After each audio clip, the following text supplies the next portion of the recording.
পদ্মা ও তিস্তা প্রকল্প এগিয়ে নেবে সরকার। গাজীপুরে সুধী সমাবেশে প্রধানমন্ত্রী। চেইন অব কমান্ড মেনে আনসার ও ভিডিপিকে কাজ করার নির্দেশ।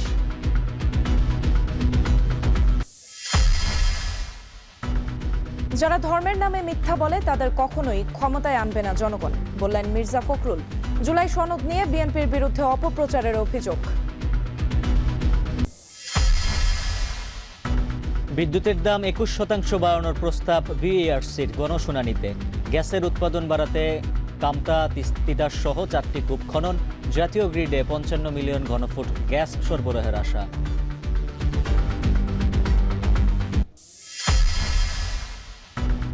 পল্লবীতে শিশু রামিসা ধর্ষণ ও হত্যার দায় স্বীকার সোহেল রানার। পাঠানো হয়েছে কারাগারে। বনশ্রীর একটি মাদ্রাসার বাথরুম থেকে 10 বছরের শিক্ষার্থীর ঝুলন্ত মরদেহ উদ্ধার। হামা উপসর্গে সারা দেশে আরো 6 জনের মৃত্যু। টিকা সংকটের কথা 5 দফা চিঠি দিয়ে সরকারকে সতর্ক করেছিল ইউনিসেফ। তদন্তে সহযোগিতার আশ্বাস।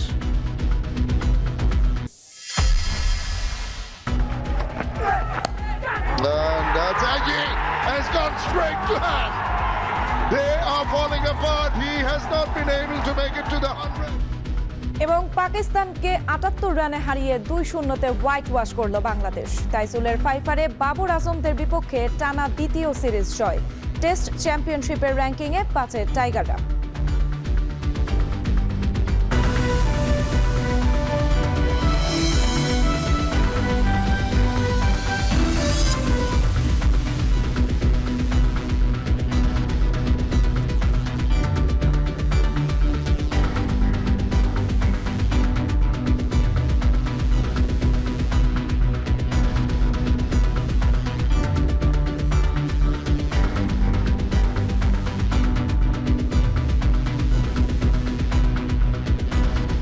শিরোনাম শুনছিলেন। স্বাগত। এখন সন্ধ্যায় পুরো আয়োজনের সঙ্গে আছে আমরা দুজন, আমি উজ্জ্বল হাফিজ এবং আমি সুমাইরাত্রি।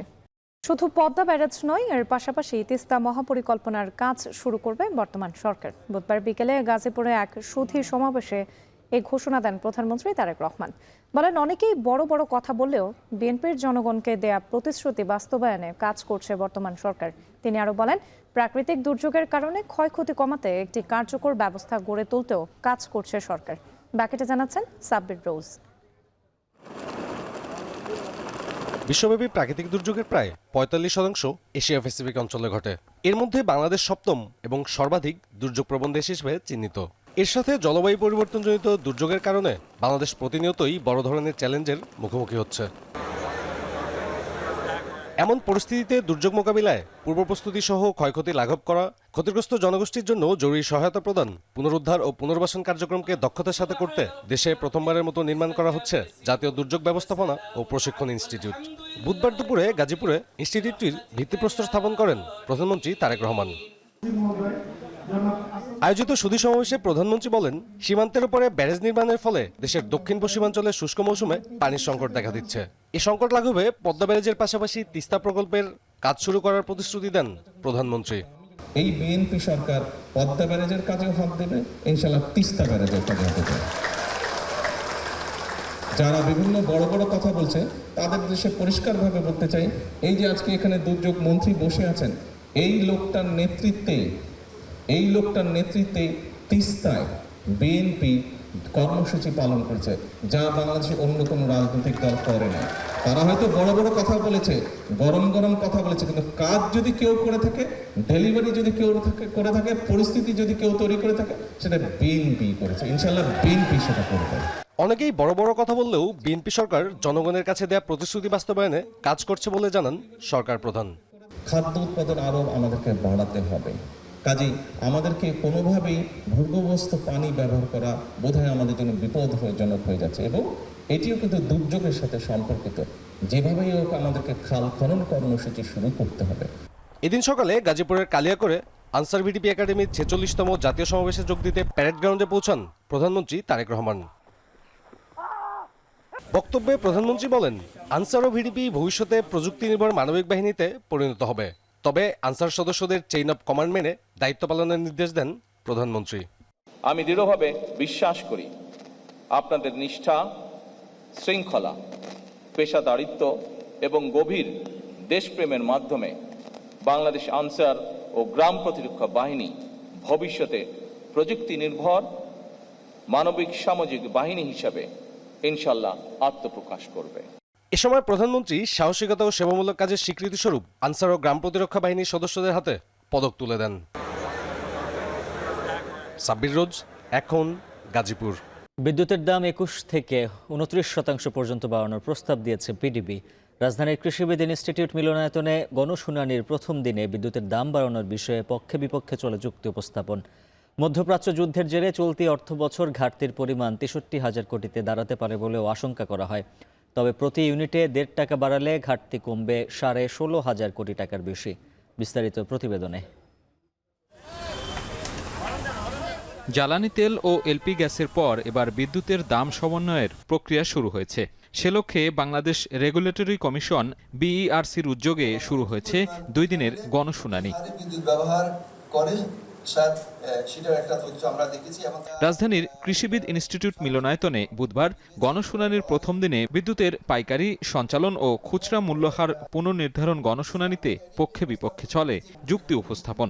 এতে পিডিবির পক্ষ থেকে বিদ্যুতের দাম ইউনিট প্রতি 1 টাকা 50 পয়সা বা 21% পর্যন্ত বাড়ানোর প্রস্তাব দেয়া হয়। তবে দাম বাড়ানোর এই প্রস্তাব প্রত্যাখ্যান করে কনজিউমার্স অ্যাসোসিয়েশন অব বাংলাদেশ। সমাজের উপর কি ধরনের প্রভাব পড়বে এই ধরনের স্টাডি করার জন্য বারবার বলা হয়েছে। গণশুনানিতে বাংলাদেশ বিদ্যুৎ উন্নয়ন বোর্ড তাদের প্রস্তাবে জানায়, বর্তমানে প্রতি ইউনিটের পাইকারি দর 7 টাকা 4 পয়সা, যা 2024 সাল থেকে কার্যকর রয়েছে। গত অর্থবছরে গড় খরচ 13 টাকা 19 পয়সা। এতে বছরে ঘাটতি দাঁড়িয়েছে প্রায় 60,000 কোটি টাকা।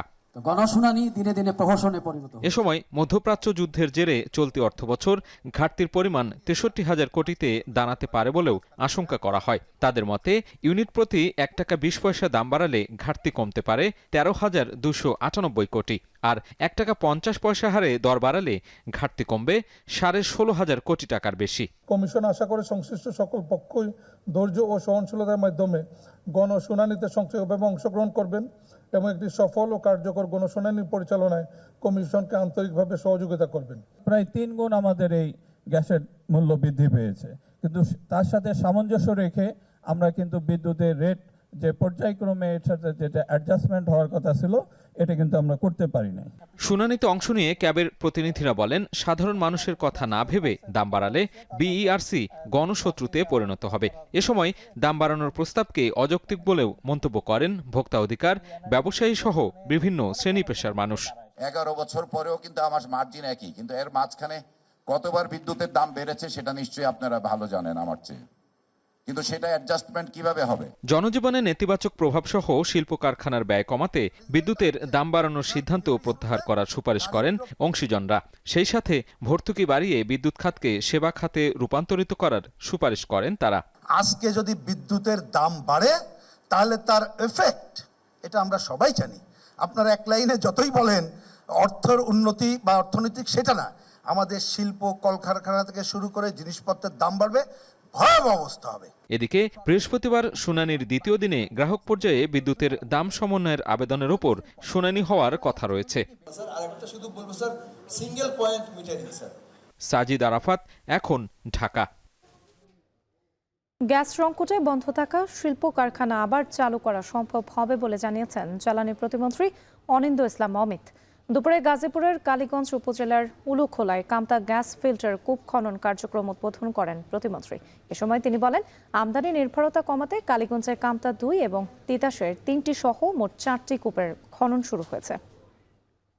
আশা করছি এই 4টি কূপের মাধ্যমে ইনশাল্লাহ আগামী বছর জুনের মধ্যে আমরা প্রায় 55 মিলিয়ন ঘনফুট গ্যাস আমরা জাতীয় গ্রিডে সরবরাহ করতে পারব, যার মাধ্যমে হাজারো মানুষের কর্মসংস্থান হবে।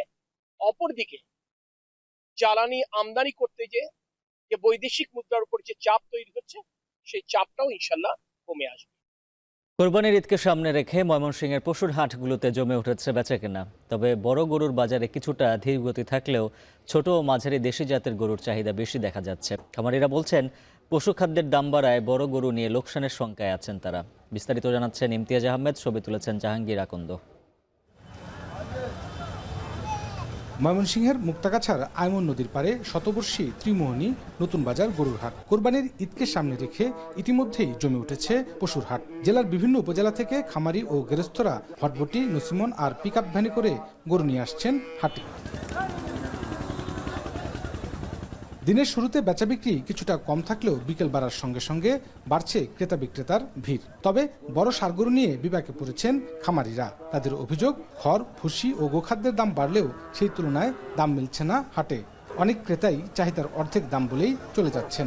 অন্যদিকে ছোট ও মাঝারি দেশি জাতের গরুর বাজার বেশ জমজমাট। 65 থেকে 80 হাজার টাকার মধ্যে গরু কিনতে পারায় সেদিকেই ঝুঁকছেন ক্রেতারা। ক্রেতাদের দাবি, এখন পর্যন্ত ছোট ও মাঝারি গরুর দাম স্বাভাবিক রয়েছে।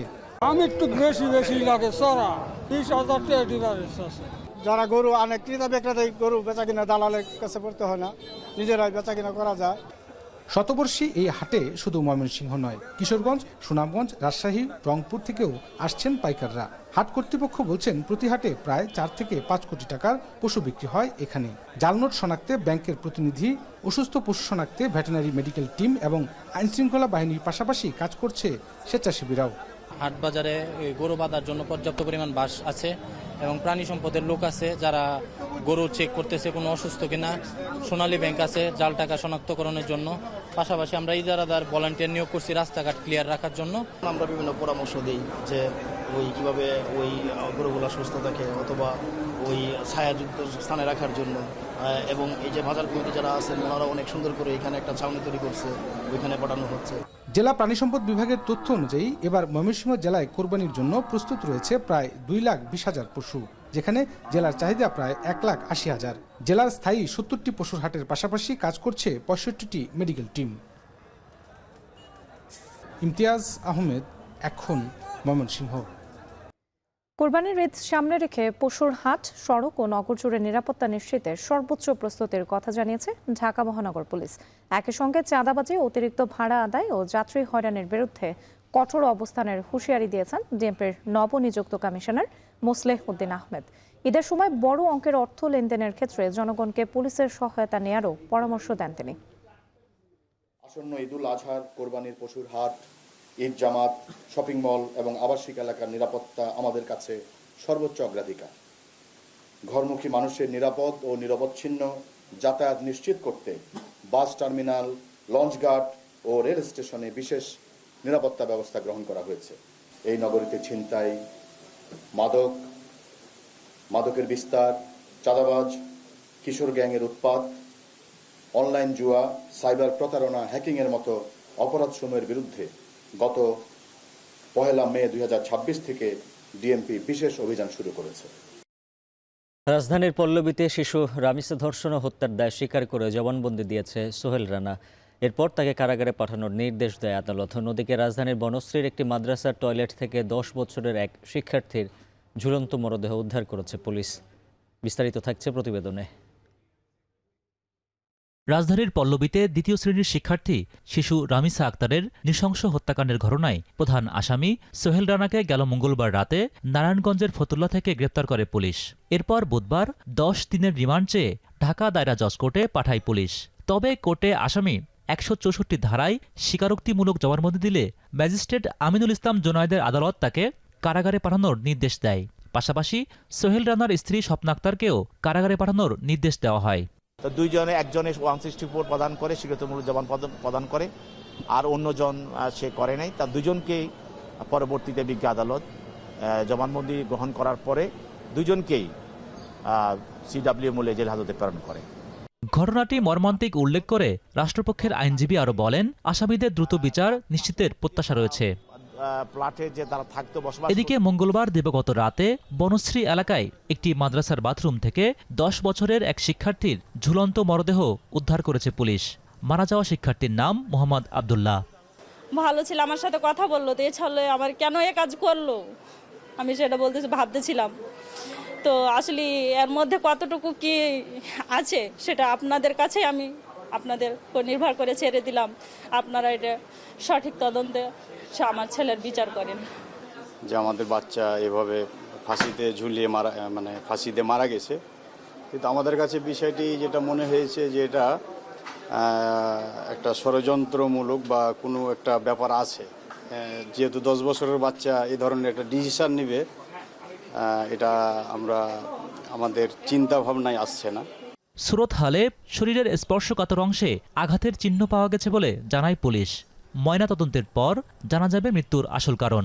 তৃতীমূলে ঢাকা মেডিকেলে পোস্টমর্টমের জন্য পাঠানো হয়েছে এবং এই ঘটনাটি কি আত্মহত্যা নাকি আসলে হত্যা সেটি নিয়ে পুলিশ কাজ করছে এবং তদন্ত শেষে বিস্তারিত জানানো যাবে। মারা যাওয়া আব্দুল্লাহর বাড়ি চাঁপাইনবাবগঞ্জের কামারপাড়ায়। ঘটনায় অভিযুক্তদের ধরতে একাধিক টিম কাজ করছে বলেও জানিয়েছে পুলিশ। হোসেন জাহিদ, এখন, ঢাকা। সারা দেশে হাম ও হামের উপসর্গ নিয়ে আরও 6 শিশুর মৃত্যু হয়েছে। তাদের মধ্যে 3 জন হামে আক্রান্ত হয়ে মারা গেছে বলে নিশ্চিত করেছে স্বাস্থ্য অধিদপ্তর। বাকি 3 জনের মৃত্যু হয়েছে হামের উপসর্গ নিয়ে। বুধবার বিকেলে স্বাস্থ্য অধিদপ্তরের হেলথ ইমার্জেন্সি অপারেশন সেন্টার ও কন্ট্রোল রুম থেকে পাঠানো এক বার্তায় এই তথ্য জানানো হয়। স্বাস্থ্য অধিদপ্তরের তথ্য অনুযায়ী গত 15 মার্চের পর থেকে এ পর্যন্ত হামে 80 জনের মৃত্যু হয়েছে। 15 মার্চের পর থেকে এ পর্যন্ত নিশ্চিত হামে আক্রান্ত হয়েছেন 8,067 জন। একই সময় সন্দেহভাজন হামে আক্রান্তের সংখ্যা 57,856 জন। এখন পর্যন্ত হাম সন্দেহে হাসপাতালে ভর্তি হয়েছেন 45,128 জন এবং সুস্থ হয়ে হাসপাতাল থেকে ছাড়া পেয়েছেন 41,120 জন।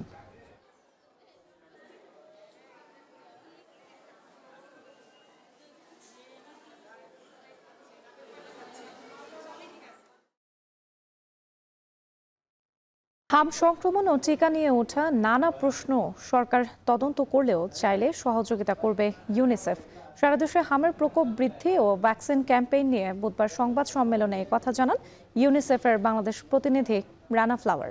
এ সময় তিনি আরও বলেন, হামের টিকা সংকট নিয়ে 2024 ও 25 সালে সরকারকে 5টি চিঠি দিয়ে সতর্ক করেছে ইউনিসেফ। তবে বর্তমানে হামের সংক্রমণ অনেকটাই নিয়ন্ত্রণে। ইতিমধ্যে টিকা কার্যক্রম সফল হওয়ায় দ্রুত রোগীর সংখ্যা কমে আসবে বলেও জানান Rana Flower. Let's get the routine vaccination working well. The good news is 18 million children have been reached with the measles vaccination. The spread of measles is now contained, and I don't want to be the person who makes that call. That's for the Minister of Health to make, but certainly from our information, we feel that rapid spread that you talked about is much less now.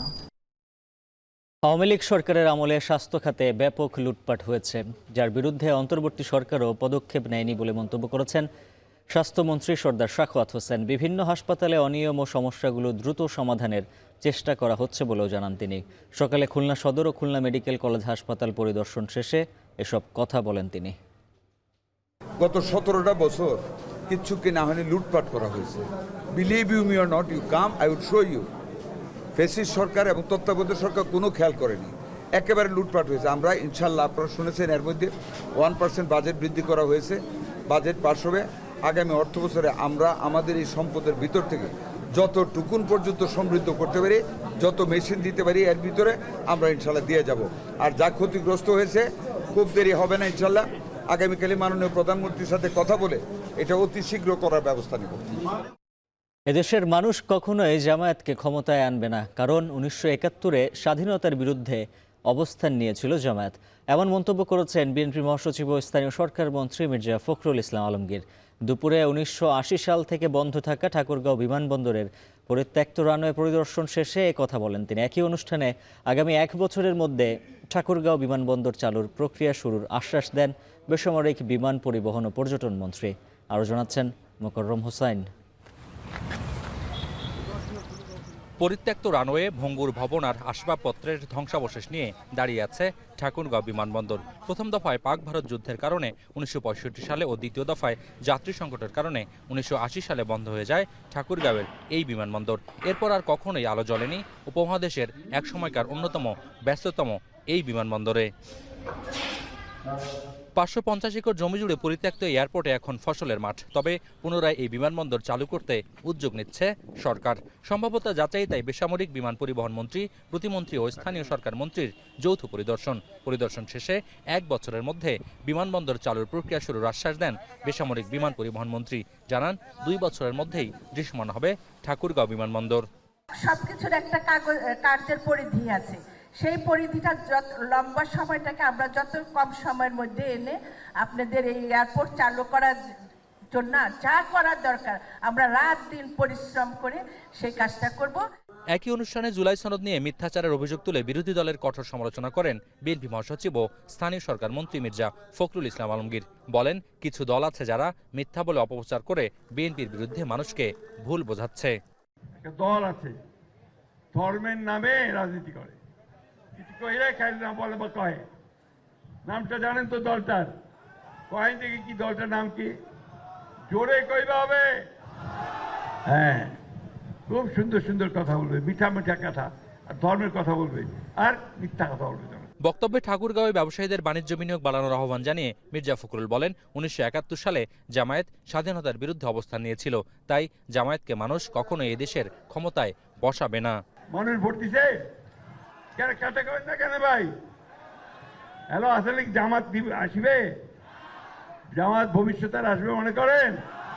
আমি ভাই পরিষ্কার করে বলতেছি, এই দেশের মানুষ জামাতকে ক্ষমতায় আনবে না। বেসামরিক বিমান চলাচল কর্তৃপক্ষের সম্ভাব্যতা যাচাই কমিটির সুপারিশে বলা হয়, বিমানবন্দরটি পূর্ণাঙ্গভাবে চালু করতে প্রাথমিক হিসেবে প্রায় ৯,৮৭১ কোটি টাকা ব্যয় হতে পারে। প্রকল্প বাস্তবায়নে কমপক্ষে 4 বছর সময় লাগবে বলেও উল্লেখ করা হয় বেবিচকের সেই প্রতিবেদনে। বাংলাদেশের আমূল পরিবর্তনের কাজ শুরু করে দিয়েছে। মোকাররম হোসাইন, এখন ঠাকুরগাঁও। গণমাধ্যম কমিশন গঠনে শিগগিরই একটি পরামর্শ কমিটি গঠন করা হবে বলে জানিয়েছেন তথ্য ও সম্প্রচার মন্ত্রী জহিরুদ্দিন স্বপন। একই সাথে সাংবাদিকতায় বিভিন্ন ধরনের অব্যবস্থাপনা নিরসনে সমস্ত আশঙ্কা দূর করতে কাজ চলছে বলেও জানান তিনি। বুধবার রাজধানীর একটি হোটেলে বিবিসি মিডিয়া অ্যাকশন আয়োজিত অনুষ্ঠানে এ মন্তব্য করেন তিনি। একই অনুষ্ঠানে প্রধানমন্ত্রীর তথ্য ও সম্প্রচার বিষয়ক উপদেষ্টা ডাক্তার জাহের উর রহমান জানান, জনগণের মত প্রকাশে বাধা সৃষ্টি করার মতো ঘটনা নিরসনে সরকার কাজ করছে। আগামী জুন-জুলাই নাগাদ এ বিষয়ে সমন্বিত উদ্যোগ নেওয়া হবে। একটা অথরিটারিয়ান রেজিমের অধীনে ছিলাম for a very long period. সবগুলো যদি আমরা একত্র করি, এটা খুবই ফার্টাইল একটা ground for disinformation, malinformation and misinformation. So এই জায়গায় আমাদের আসলে খুব সতর্কভাবে কিন্তু কঠোর কিছু পদক্ষেপ আসলেই নিতে হবে। আবারও বলছি, আমরা সরকার থেকে এই গ্যারান্টি দিতে চাই যে কারো কাছে মনে হবে না যে সরকার কোনো অন্যায় পদক্ষেপ নিচ্ছে। সকলের কাছে আবারও বলছি, আপনাদের এই সমস্ত প্রশ্ন এবং উদ্বেগের নিষ্পত্তি হতে পারে একমাত্র একটি প্রাতিষ্ঠানিক যে দায় দায়িত্ব সম্পন্ন কমিশন কেবলমাত্র এটা পারে। অতএব মেকানিজমকে প্রথমে অ্যাকাউন্টেবিলিটির প্রসেসকে কমপ্লিট করে আমরা একটা কনসেনসাসের ভিত্তিতে একটা মেকানিজম ডেভেলপ করব এবং সরকার consistently with other stakeholders will be remain consistently accountable to that mechanism and that will be the accepted mass media communication. পুতিনের চীন সফরে সাইবেরিয়া 2 গ্যাস পাইপলাইন চুক্তি নবায়নের বিষয়ে একটি সমঝোতায় পৌঁছেছে চীন ও রাশিয়া। চুক্তির বিষয়টি চূড়ান্ত না হলেও এটি কার্যকর হলে রাশিয়া থেকে 50 বিলিয়ন ঘনমিটার গ্যাস চীনে পৌঁছাবে। এছাড়াও দুই দেশের মধ্যে 20টিরও বেশি চুক্তি স্বাক্ষরের কথা রয়েছে। এর আগে বুধবার চীনের স্থানীয় সময় সকালে বেইজিংয়ের গ্রেট হল অব দ্য পিপলে বৈঠকে বসেন শি পুতিন। নির্ধারিত সময়ের আগে শুরু হওয়া বৈঠকে শি জিনপিং জানান, পারস্পরিক রাজনৈতিক ও কৌশলগত সহযোগিতার সম্পর্ক গভীর হওয়ায় মস্কো বেইজিং সম্পর্ক অনন্য উচ্চতায় পৌঁছেছে। তবে শির অভিযোগ, বর্তমানে বিশ্বে একতরফা আধিপত্য ব্যাপকভাবে চলছে। এছাড়াও বিশ্ব পরিস্থিতি জটিল ও অনিশ্চয়তার মধ্যে দিয়ে যাচ্ছে বলেও শঙ্কা জানান চীনের প্রেসিডেন্ট। এ সময় মস্কো বেইজিংয়ের উন্নয়নে এগিয়ে নিতে পারস্পরিক সহযোগিতার সম্পর্ক বাড়ানোর উপর গুরুত্বারোপ করেন শি। অন্যদিকে মস্কো বেইজিংয়ের বাণিজ্য সম্পর্ককে গতিশীল উল্লেখ করে পুতিন জানান, মধ্যপ্রাচ্য অস্থিরতার মাঝেও চীনে নির্ভরযোগ্য জ্বালানি সরবরাহ অব্যাহত রেখেছে রাশিয়া। শি জিনপিংকে আগামী বছর রাশিয়া সফরের আমন্ত্রণও জানান পুতিন।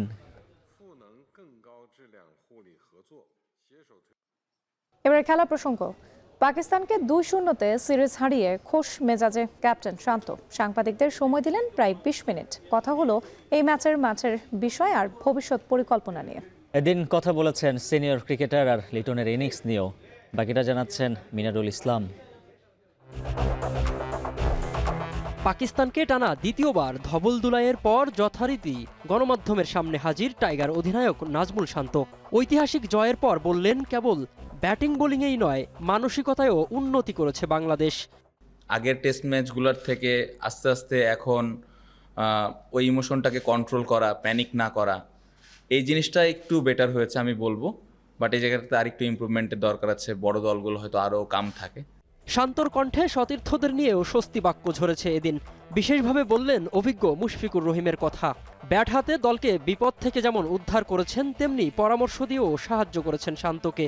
খুবই লাকি যে মুশফিক ভাই, লিটন, মমিনুল ভাই, মিরাজ সবাই আমাকে ওই হেল্পটা করেন। এরকম আর স্পেশালি এরকম কঠিন সময়ে ডিসিশন নিতে অনেক সময় কঠিন হয়, তো আশেপাশে থেকে এরকম হেল্প পেলে তো অবশ্যই এটা বাড়তি একটা পাওয়া। প্রথম ইনিংসে দুর্দান্ত সেঞ্চুরির পর দ্বিতীয় ইনিংসেও 50। লিটনের ইনিংসগুলোকে বড় দল হয়ে ওঠার লক্ষণ বলেও মনে করেন অধিনায়ক শান্ত। লিটন ভাই যেভাবে রেসপন্সিবিলিটিসটা নিয়ে ব্যাটিং করেছে, এটাই আসলে একটা বড় টিম হওয়ার লক্ষ্যে যে যাচ্ছে এটা বোঝা যায় আসলে। পাকিস্তানকে back to back test series হারানোর পর আত্মবিশ্বাসী বাংলাদেশের লক্ষ্যসীমা এবার ভারত, অস্ট্রেলিয়ার মতো বড় পরাশক্তি দলগুলো। তাদের বিপক্ষে আরও বেশি টেস্ট খেলার সুযোগ চান আইসিসির কাছে। আশা তো থাকবে যে আইসিসি আমাদের বেশি বেশি সব দলের সাথে টেস্ট ম্যাচ দিবেন। এখন আমরা বেশি ম্যাচ খেলার সুযোগ পাচ্ছি, এটা একটা পজিটিভ দিক। বাট অস্ট্রেলিয়া, ইংল্যান্ড, ইন্ডিয়া ওনাদের সাথেও যদি আমরা আরও বেশি ম্যাচ খেলতে পারি, অবশ্যই এটা আরও ভালো হবে আমাদের দলের জন্য। দারুণ জয়ের পাশাপাশি এই সিরিজে বেশ কিছু রেকর্ড গড়েছে টিম বাংলাদেশ। পাশাপাশি বাংলাদেশের ইতিহাসে সবচেয়ে সফল অধিনায়ক বনে গেছেন নাজমুল শান্ত। ক্যাপ্টেনের শান্ত অথচ দৃঢ় এই নেতৃত্ব আগামীতে বাংলাদেশকে সাফল্যের চূড়ায় নিয়ে যাবে, টাইগার ভক্তদের প্রত্যাশা এমনটাই। মিনারুল ইসলাম শুভ, এখন। আর এই ছিল এখন সন্ধ্যায়। এখন টেলিভিশন ওয়েবসাইটে দেখতে ভিজিট করুন www.ekon.tv। ফেসবুকে দেখুন facebook.com/tv.ekon। সরাসরি ইউটিউবে দেখুন youtube.com/c/ekontv।